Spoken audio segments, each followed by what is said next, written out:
Greetings from Dr. Peter McLuhan, your host for another adventure in the life Jesus modeled. Our topic today is taking the gospel to Gadara. Last week, we learned that when Jesus healed people, he seldom asked them about their faith or about their religion. He did not ask them if they had gone to the temple for the required festivals or if they were going to attend the synagogue services on the Sabbath. He healed Gentiles and Jews alike. A few weeks ago, we joined a crowd of people around Jesus when he was asked to heal the dying servant of a Roman centurion. We thought for sure that Jesus would say no, but to our surprise, he said, "I will come and heal him," Matthew chapter 8 and verse 7. We learned so much about Jesus' attitude towards people who we considered to be enemies. Jesus did not just say, "Love your enemies." He actually did love his enemies. More than that, we learned that Jesus did not need to be physically present for healing to take place. Jesus wanted us to understand what the centurion understood about authority. He wanted us to believe that when we speak to diseases or demons, they don't hear our voice, they hear the Father's voice and leave. The centurion said to Jesus, "Say the word, and let my servant be healed." Luke chapter 7 and verse 7. Healing comes when followers of Jesus have the boldness to just say the word. What word? Be healed, eyes be opened, ears open, get up and walk, disease go. Just say the word and people will be healed. We learned that we can release healing over distance, healing by phone, healing through texting. This brings us to another important story in the life Jesus modeled for us. It is the story of how the gospel was taken to the Roman town of Gadara. This story can be found in Matthew chapter 8, Mark chapter 4, and in Luke chapter 5. Matthew says, Jesus gave orders to go over to the other side, and when Jesus got into the boat, his disciples followed him. Matthew chapter 8 and verse 18.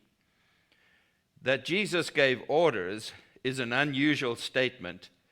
It implies some resistance on the part of the disciples.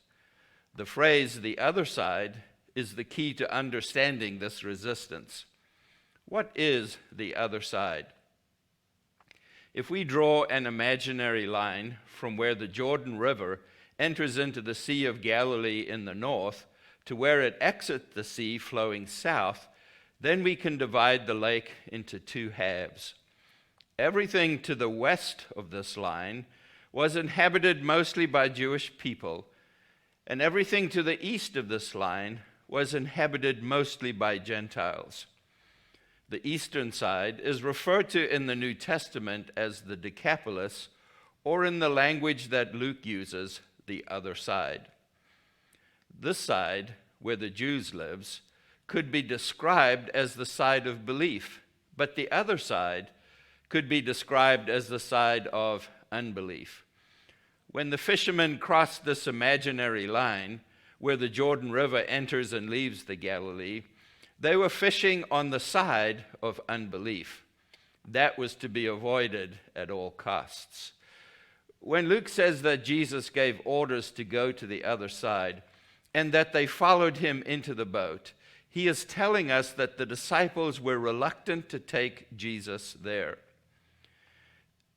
They are in effect saying, "Jesus, you know we don't belong over there. This is our side, and we don't have any business going over to that side. It's not safe for us to be there." Whatever their true feelings were, at least they were willing to go where Jesus asked him to take him. That is an important lesson to learn. Whatever Jesus directly asks us to do or to go, even if that place is unfamiliar or feels unsafe, He will be with us. It did not take long for the fishermen to have their worst fears confirmed. A storm arises, and in their mind they were thinking, we should have refused to take Jesus to the other side. We knew this was a bad idea. We should never have agreed to this unwise plan. Matthew puts it this way: there arose a great storm on the sea, so that the boat was being swamped by the waves. Matthew chapter 8 and verse 24. I have been out on a small boat on the Sea of Galilee when waves started to break into the little boat I was in. It was a frightening experience. There should be no question the disciples were frightened. And then they discovered that Jesus was asleep. Now, when a boat is in a storm and waves are breaking into it, everyone needs to help bail water out to try to save the boat and the lives of everyone on board. It is so easy for us to forget that Jesus has promised to never leave us and to never forsake us. But in a storm, we can't seem to remember that he still cares for us. It is often in the storms of life that we hear a voice inside of our head saying something like, God brought me halfway to where he wants me to go, and now he has abandoned me. And Mark says they woke Jesus and saying, Teacher, don't you care that we are perishing? Mark chapter 4 and verse 38. One Semitic translation puts it this way: Teacher, aren't we important to you? Maybe the circumstances that you are facing have caused you to ask the same question. Jesus, if I'm important to you, why am I facing this fierce storm? Luke says, Jesus awoke, rebuked the wind and the raging waves, and they ceased, and there was a calm. Luke chapter 8 and verse 24. In an instant, the panic in the boat was turned into awe. Jesus knows how to turn your panic into awe. They were all asking themselves, who is this man? And that is the best question that we can ask. Matthew says, the men marveled, saying, what sort of man is this, that even the winds and the sea obey him? Matthew chapter 8 and verse 27. They had just witnessed the fulfillment of a prophetic word. Psalm 107 verse 29 says, he made the storm still, and the waves of the sea were hushed. There was an important reason why the next words Jesus spoke to his disciples were so important. He said, where is your faith? Jesus knew that it is in the storms of life that we need faith the most. Their faith was missing when they needed it the most. Jesus wanted them to realize that storms enlarge our view of the greatness of God. Storms are used by God to deepen our faith, and storms prepare us for the next level of ministry. Your current storm will take you higher than you could go without the storm. David learned to trust the Lord in the storms that he faced. He said in Psalm 57 and verse 1, be merciful to me, O God, be merciful for me, for my soul takes refuge in you, and in the shadow of your wings I will take refuge until the storm of destruction passes by. Physical storms prepare us for the spiritual storms that we face in life. Then Matthew says Jesus came to the other side, to the country of the Gadarenes, Matthew chapter 8 and verse 24. Although there have been questions about the location of Gadara in the past, archaeologists have now discovered the port that served for the city of Gadara, to which Jesus and the disciples safely arrived after the storm. They discovered that when Jesus gives orders to go to the other side, he already knows about the storm that we'll face on the way. He knew they would make it through safely, and he knows you will make it through the storm that you are facing right now.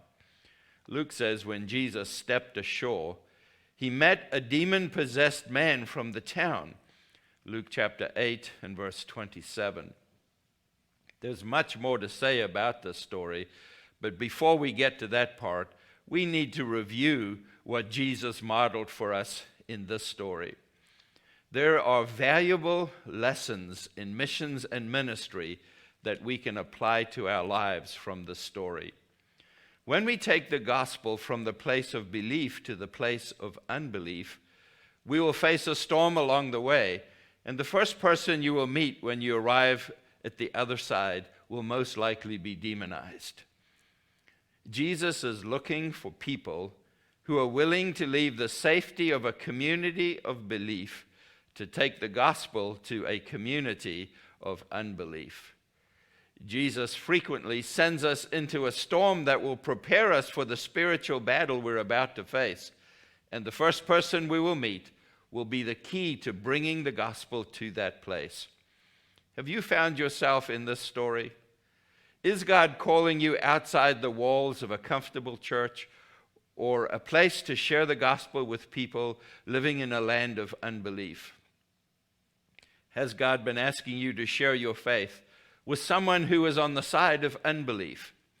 Next week, we'll continue studying this fascinating story.